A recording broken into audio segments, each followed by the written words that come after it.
In North Texas lies a small community known as Panhandle. Not the Panhandle, but Panhandle.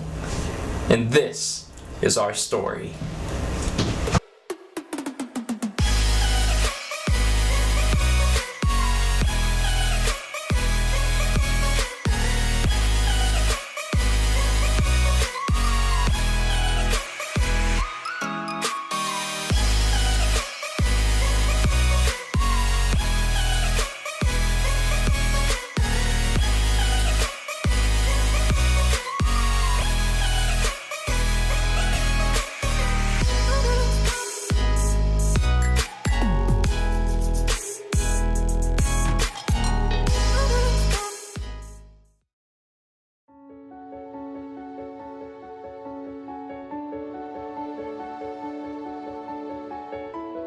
Founded in 1887, Panhandle was originally named Carson City.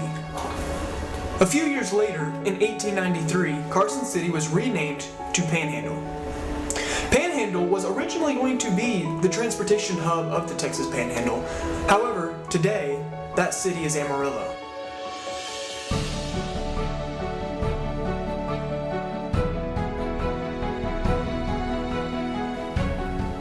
J.C. Paul, an early settler of Carson County, described the plains accordingly.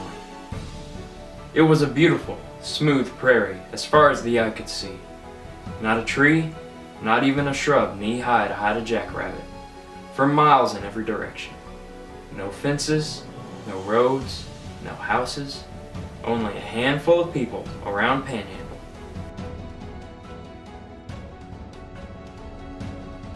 There's so much history here in our small town of Panhandle, Texas.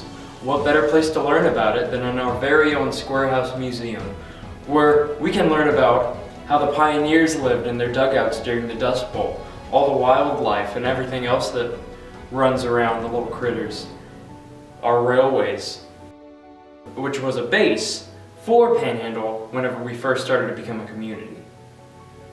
Now, going to the Panhandle Inn, that's a different story. The Panhandle Inn is one of the oldest and most significant buildings in Panhandle. Once it was built, that really sparked off Panhandle as a thriving community. After that, other buildings started popping up. Next thing you know, we have a whole main street. But this inn is actually where George E. Morrison, a preacher at the First Methodist Church, poisoned his wife Minnie with a laced apple so that he could marry his mistress.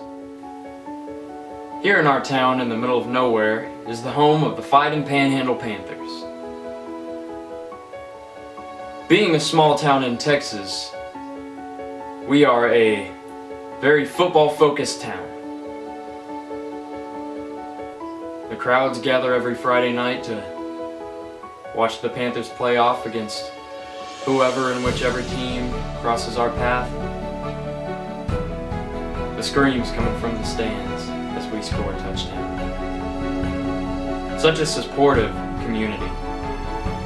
We couldn't ask for anything.